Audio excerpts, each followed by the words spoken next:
Hello, everybody. Wolves 2, Arsenal 2, disaster clown show. Uh, concede equaliser for Wolves. Extremely unlucky as well, you have to say. That is back-to-back draws away from home for Arsenal.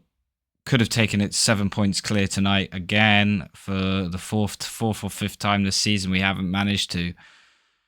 It's for such a pragmatic Arteta's tactics and squad selection is so pragmatic, so strict and stale and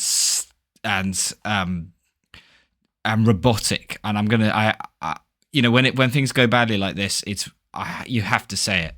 To go and blow a lead away from home against the team bottom of the league seems almost impossible.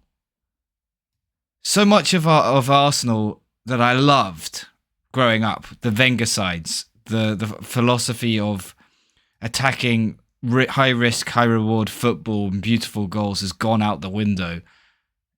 It needed to for Arsenal to compete back in all the four trophies again. You look where we were when Arteta took us over, but he's got to adapt at some point, and we've got to be more fluid. There needs to be a structural change, because I can't believe when I see the starting 11 and Eze on the back of two phenomenal skill, phenomenally well executed assists against Wigan. I know it's Wigan. I said this in my short thing. I know it's Wigan, but the ability for him to pull that off, it shows a quality that we lack in this side. Isaiah is a high risk, high reward player. Saka had a good game, and of course he scored as well. But we are aching for something different right now, because this is now the fourth game where we have utterly blown it. We have blown it, and there is a degree of bad luck in today's result. But we are sleepwalking, and we have been sleepwalking to results like this. You know, it is. I mean, I feel like I do the same reaction for most videos recently. Last time against Brentford, when we drew there, I was saying again, we start coasting. The opposition team gets confident because we are attempting to control games. That's the Arteta philosophy, I think, is that we are so structurally intact that we are able to keep the ball, control games, kill the fun for the opposition, kill the fun for the home fans, so that there is no bite, there's no sting in what the opposition can provide, and Arsenal just kill off the game with a goal or two and give them nothing. But it's not happening at the moment, and we're going to be. Could have been 7 points clear. It now goes to 2. Anyway, let's get into a bit more of the actual analysis. That's my sort of just out the window rant I need to get off my chest.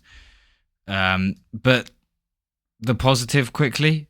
I mean, Newcastle have got to go to City. Newcastle are in the best form for them, I think, of the season. They've been absolutely crap all season. So the last thing Eddie Howe can do is before he gets sacked, is go and beat City away.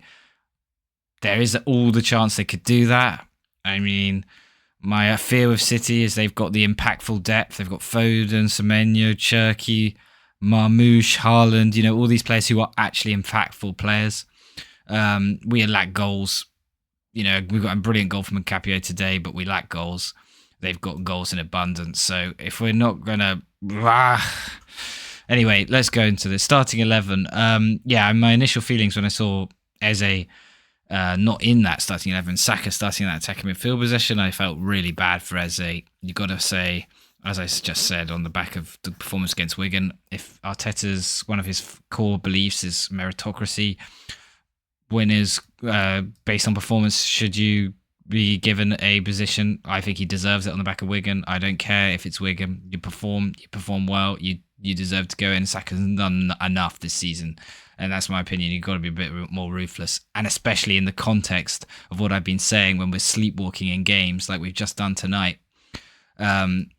and given up, basically we've allowed the opposition to go up a level, then I think something more interesting needs to happen to this side, and we need to be. I mean, something needs to be adjusted. So I would have, and I feel for Eze as well. Is his World Cup opportunities are getting smaller and smaller. Gyökeres starting. It does seem like he's really well and truly our first choice striker. When he came off the pitch, we go and concede twice. I feel like there is, if we're going to play this structural thing that Arteta's desperate to keep going, then I think Gyökeres is essential, and he leads the line and does everything needed. Let's just say Nkapie, I mean, this is going to be very rambly. I'll probably do a more in-depth one tomorrow, because once the dust has settled, but this is very difficult to digest right now. I think, I'm less and less convinced at the moment on the last 2 months of football that we are going to be able to do it. I believe in the coaching staff. I really do. I believe in these players, but we're going to have to see some real adjustments. I really think even I would have liked to have seen Eze and Saka start again here with Zubimendi sitting there. Bryce is absolutely brilliant, but it's just I'm just struggling to figure out what's going on here. Anyway, back to Nkapie. Massive well done to him. I thought he was absolutely brilliant today, and particularly for the last couple of games. And he brings some phenomenal skill as well, which I didn't expect from him. You saw it in the first half, and a great finish for his goal and great run. First 2 goals. I mean, God, it's even escaped me what we even did. The Saka goal is a free header, and the Nkapie one is a very good finish, and it's a good ball. But at that point, we're 2-0 up, and Bueno scores. I mean, are these these 2 goals Raya errors? Because I thought that first goal from Hugo Bueno, I mean, it's a good hit, but if you look where the ball actually hits the net, it's very low down. So I think maybe Raya's slightly too far off his line there, because I think that it's a savable shot. Then that final goal is just totally nuts. I mean, what the likelihood of that to happen? You've got 3 deflections, the ball comes back off the post and back in off Calafiori. It's an absolute nightmare of a thing, but we should never have been in the position at 2-0. Absolutely never should be near that at 2-0. This is a real, I mean, for a serious issue. This is a serious panicky feeling right now. I back the side. I back the coaching staff. May this be the lesson. May we get away with it, and Newcastle get a result against Man City. We might, and then we can learn from this game. And I trust the coaching staff to do it.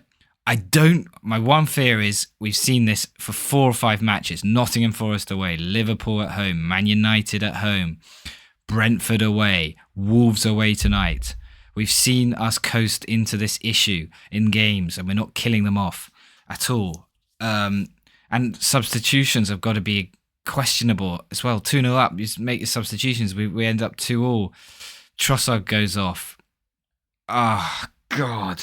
So I don't know. My point is, I don't know if the coaching staff have identified what the problem is. Are they still trusting that we're able to see games out? Because we are not seeing games out this season. Like Sunderland away, another example of us not seeing a game out. We've got a lot of games to come.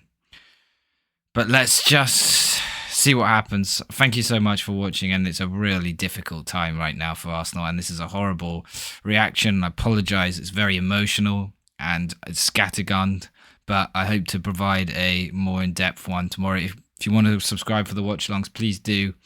We're going to continue this, and hopefully we can change course. Thank you for watching.